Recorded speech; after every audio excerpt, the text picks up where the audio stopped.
여러분, 춤도 두 명이 파트너가 되어야 출 수 있는 것처럼 아무리 금융인들이 어떤 걸 해도 사람들이 욕심을 부리지 않으면 그게 먹혀 들어가지가 않습니다. 그러니까 이것은 소수의 어떤 금융인들의 잘못으로 비롯된 것이 아니고 결국은 욕심을 부리는 모든 사람들이 여기에 일조를 한 거나 마찬가지입니다. 모두 다 나도 돈을 벌 수 있겠지, 이 시장이 계속해서 성장하겠지, 값이 올라가겠지, 이런 식으로 일확천금의 욕심을 부렸기 때문에 모든 사람들이 여기에 일조한 거나 마찬가지라는 것입니다.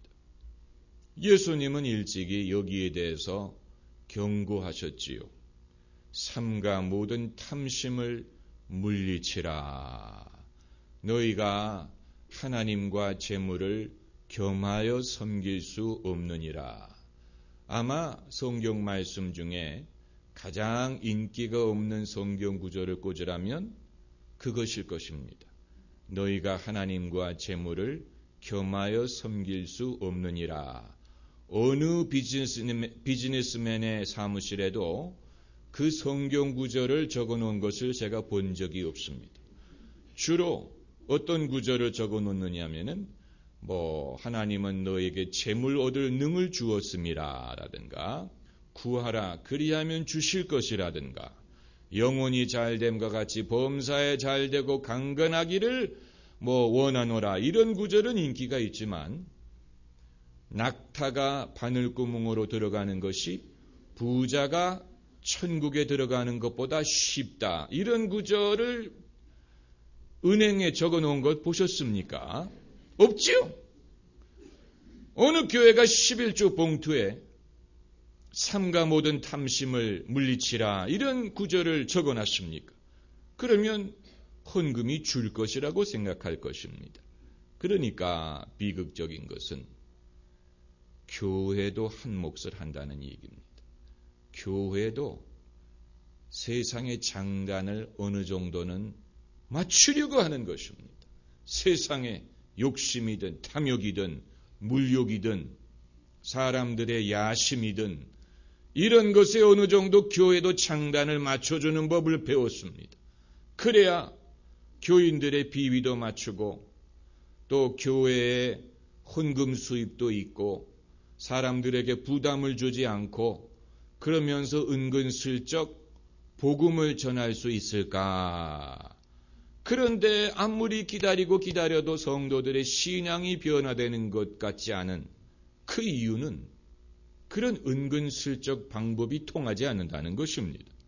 그런 방법으로 마르고 닳도록 아무리 기다려도 성도들이 결국 넘어야 되는 문턱을 넘지 않기 때문에 자기를 부인한다거나 예수님의 주권을 전적으로 순종한다거나 뭔가 자기의 십자가를 진다거나 배와 그물을 버린다거나 넘어야 될 문턱을 넘지 않고 일평생 신앙생활을 하면 늘 그 모습일 수밖에 없는 것입니다.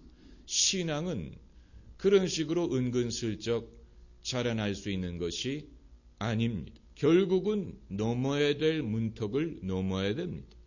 어느 시점에는 그것을 넘어야 됩니다. 그것을 자기가 믿음으로 결단해서 넘을 수도 있고 하나님이 강권적으로 넘게 할 수도 있습니다. 사람이 배와 그물을 차원에서 버리고 예수님을 따를 수도 있고 하나님이 배와 그물을 물에 빠뜨려 버릴 수도 있습니다. 그것도 떠나는 건 떠나는 것이지만 이제는 눈물을 머금고 떠나는 것이 될 것입니다. 그러니까 결국은 떠날 것은 떠나야 됩니다. 떠나지 않고 예수님을 쫓을 수가 없습니다. 부자 청년이 예수님께 찾아와서 선한 선생이여, 내가 어떻게 하여야 영생을 얻을 수 있습니까? 라고 질문했을 때 예수님이 내 소유를 팔아 가난한 자들에게 나누어 주고 나를 쫓아라 이렇게 말씀하셨지요. 여러분 그 말씀을 우리는 흘려듣습니다. 아이, 그 청년에게만 하신 말씀일 거야. 이건 목사님도 그랬어. 목사님도 삭개오는 자기 소유의 절반만을 가난한 자들에게 나눠줬는데도 예수님이 구원이 임했다 그랬는데, 삭개오는 50%로 통과를 했는데 부자 청년은 모든 걸 팔아가지고 나눠주라 그랬는데 나는 삭개오가 더 마음에 들어. 이런 식으로 우리가 합리화를 합니다마는 이제 전 세계적으로 증시가 폭락을 해서 엘리자베스 여왕에서 비롯해가지고 워런 버핏에 이르기까지 그 자산 가치가 50% 이상 떨어지지 않았습니까? 60%, 70% 날린 사람들 많지요? 그럴 줄 알았더라면 아직 제값일 때 그걸 나눠주면 날아갈 것을 나눠주었더라면 그걸 오히려 살리는 것이었을 텐데 그걸 붙잡고 있다가 날아가니까 이제는 나눠줄 수도 없고 나도 그것을 가질 수가 없고 그냥 사라져버렸어요. 그냥 사라져버리지 않았습니까? 여러분, 주님의 말씀은 그냥 헛된 말씀이 아닙니다. 내가 가지고 있을 때 그걸 선한 목적에 썼다면 적어도 그것을 내가 쓰는 즐거움이라도 누릴 수 있었을 텐데 그걸 누리지도 못하고 그냥 날아가 버렸으니 이제는 나를 위해서도 쓸 수 없고 남을 위해서도 쓸 수 없고 쓸 수 있는 기회를 박탈당한 것입니다. 여러분, 재물이라는 것은 이런 것입니다. 재물이 나에게 있는 그 순간이 영원하지 않습니다. 하나님이 재물을 우리에게 영원히 맡기는 건 아닙니다. 제한된 기간 동안에 맡깁니다.